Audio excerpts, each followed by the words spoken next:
Hello దోస్తులు, మీ అయితే తిరుపతి వెళ్ళినా చెప్పినా ఫ్రెండ్స్. తిరుపతిలో అయితే మనం అయితే ఎగ్జాక్ట్లీగా తిరుపతి అయితే మొత్తం తిరుగుడు అయిపోయింది, దర్శనం కూడా అయిపోయినాక మనం అయితే కిందికి వెళ్ళాలి. గుట్ట కిందికి వెళ్ళేటప్పుడు అయితే మనం ఘాట్ రోడ్ అనేది ఉంటుంది.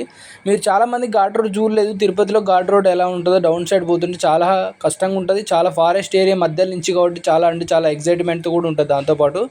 కాకపోతే కొంచెం డ్రైవింగ్ అనేది ఇక్కడ తోలడం చాలా కష్టం. డ్రైవర్స్ కూడా చాలా ఎక్స్పీరియన్స్ పర్సన్స్ అయితే మాత్రమే మనం అయితే ఇక్కడ డ్రైవింగ్ అనేది తోలగలుగుతాం. అదే కొత్తగా వచ్చే వాళ్ళైతే కష్టం నేర్చుకోవడం. చాలామంది ఎక్స్పీరియన్స్ వాళ్ళు ఉంటేనే మనం అయితే ఇక్కడ కార్ వేసుకొని వస్తే బాగుంటుంది.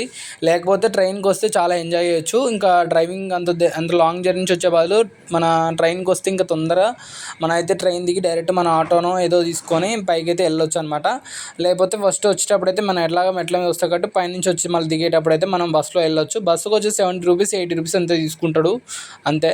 మాకైతే 80 రూపీస్ తీసుకున్నాడు కిందికి వెళ్ళడానికి. మనం అయితే పల్లెవేలుగు బస్సు ఎక్కా. నేనైతే వీడియో చూస్తున్న ఫ్రెండ్స్. ఇప్పుడైతే చూడండి ఇక్కడ మనకి ఫారెస్ట్ ఏరియా ఎలా ఉందో, నేనైతే ఘాట్ రోడ్ నుంచి కిందికి దిగినంత వరకు ఈ వీడియో అయితే తీస్తా.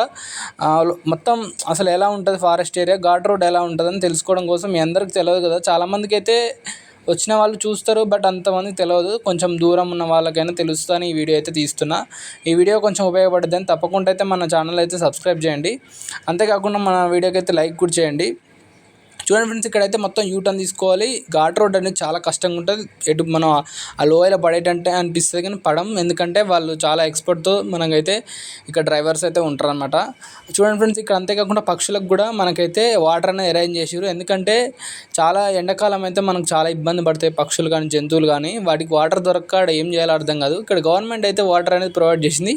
అక్కడక్కడ వాటికి హౌజులు లెక్క మామూలుగా వాటర్ ఉండడానికి ఒకటి నల్లా పెట్టేసి వాటర్ అనేది ఎప్పుడు ఫ్లో అయ్యేటట్టు ఉంచిందనమాట వాటర్ అనేది వాటికి. ఎందుకంటే జంతువులకి చాలా ఇబ్బంది పడకుండా వాటికి కూడా రక్షణ కోసం మనకైతే గవర్నమెంట్ అయితే అరేంజ్ చేస్తుంది. ఇంకా చూడండి ఫ్రెండ్స్, ఎంత పెద్దగా ఉందో. గుట్టలు అయితే లోయ ఉన్నట్టే ఉంది, చూసారు చూడండి. మనం అయితే బస్సు కొంచెం కిందికి కదిలితే అటే వెళ్తాం అనమాట. చూడండి ఫ్రెండ్స్, రోడ్ అయితే మనకి కిందికి ఏమంటే యూటర్న్స్, ప్రతి ఒక్కటి యూటర్న్ తీసుకోవాల్సి వస్తుంది. యూటర్న్ అంటే చాలా యూటర్న్ ఉంటుంది. మొత్తం ఘాట్ రోడ్లే అనమాట, కింది నుంచి పై దాకా. చాలా వెళ్తుంటే అయితే మనకైతే కింది నుంచి పైకి వచ్చే లోపల మనకైతే వాంతింగ్స్ అయినట్టు మన కడుపులో అయితే గుడ అనిపిస్తుంది. ఎందుకంటే ఫుడ్ ఏమైనా తినైతే ఎక్కకండి, ఏం తినకుండా ఎక్కితేనే కొంచెం బెటర్ అనమాట. ఎందుకంటే బస్సు మనం ఊకే అటు ఇటు ఊపడం వల్ల చాలా కొంచెం మనకి చాలామంది అయితే వాంతింగ్స్ చేసుకుంటారు. కిందికి వచ్చే లోపల చాలామంది అయితే బస్సులో ఒక మినిమం ఒక 2-3 మెంబర్స్ అయితే పక్కా కక్కుతారనమాట. అందుకే మీరైతే ఫుడ్ తినకుండా అయితే ఎప్పుడైనా గుట్ట మించి కిందికి దిగాలనుకుంటే బస్సులో మాత్రం మీరైతే ఆ జాగ్రత్త అయితే తీసుకోండి. తినకుండానే ఎక్కితే బెటర్ అనమాట. కిందికి వచ్చాక ఏమైనా తిన్నా బెటర్. మేమైతే మా ఫ్యామిలీ మొత్తం మేమైతే తినకుండా అయితే ఎక్కినాం. మన అయితే ఇప్పుడు దగ్గర ఇంకొక ఎగ్జాక్ట్లీగా 20 కిలోమీటర్స్ ఉంటుంది పైన గుట్ట మించి కిందికి రావడానికి. మినిమం ఇప్పుడు మనం ఒక 5 కిలోమీటర్స్ వెళ్ళే ఉంటాం.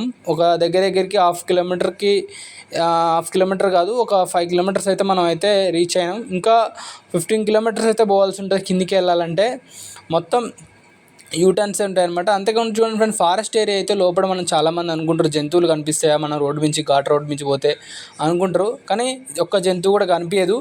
అది రేర్ అనమాట. ఎప్పుడో ఒకసారి బాగా వర్షాలు వచ్చినప్పుడు లేకపోతే ఏదైనా అయినప్పుడు అయితే మనకైతే ఏమైనా కనిపిస్తాయి. జంతువులు అయితే తక్కువ. ఏదైనా ఒక టైంలో ఒక జంతువులు అంటే ఎక్కువ జింకలు అయితే కనిపిస్తాయి. నాకైతే జింకలు కనిపించినాయి, నేనైతే జింకలు చూసా. మీరు కూడా చూడాలనుకుంటే చూడొచ్చు. ఇలాంటి ప్లేస్ని అయితే అసలు మీరు తప్పక పోవాల్సిందే. ఎందుకంటే చాలా గ్రీనరీ ఉంటుంది, చాలా కూల్గా ఉంటుంది ఏరియా. ఇలాంటి ప్లేస్ మన ఇండియాలో ఒక బెస్ట్ ప్లేస్ అనుకోవచ్చు. ఈ ప్లేస్ని అసలు మిస్ అవ్వద్దని అనుకుంటా. ఇంకా మనకు చూడండి ఫ్రెండ్స్, ఇక్కడైతే 15 కిలోమీటర్స్ అయితే రాశారు. నేను చెప్పాక ఫ్రెండ్స్, ఇంకా 15 కిలోమీటర్స్ పోతే మనం అయితే కిందికి అయితే వెళ్తాం. ఇంకోటి ఏంటంటే ఈ ఫారెస్ట్ ఏరియాలో మధ్యలో రోడ్డు వేయడం అంటే చాలా కష్టం. అలాంటిది రోడ్డు అయితే చాలా నీట్గా ఉంది. ఎప్పటికప్పుడు వాళ్ళు అయితే దాన్ని అయితే నీట్గా ఉంచుతారు అన్నమాట. భక్తులు కూడా చూడండి ఫ్రెండ్స్, మనకైతే కింది నుంచి మీ అన్నగా అలిపిరి మెట్ల నుంచి వచ్చే వాళ్ళైతే ఇలా పక్కన రోడ్డు పక్క నుంచి నడుచుకుంటూ రావాల్సి ఉంటుంది. అందుకే వాళ్ళకైతే లాంగ్ జర్నీ అనిపిస్తుంది. మినిమం ఒక 15 to 11 కిలోమీటర్స్ అయితే నడవాల్సి ఉంటుంది.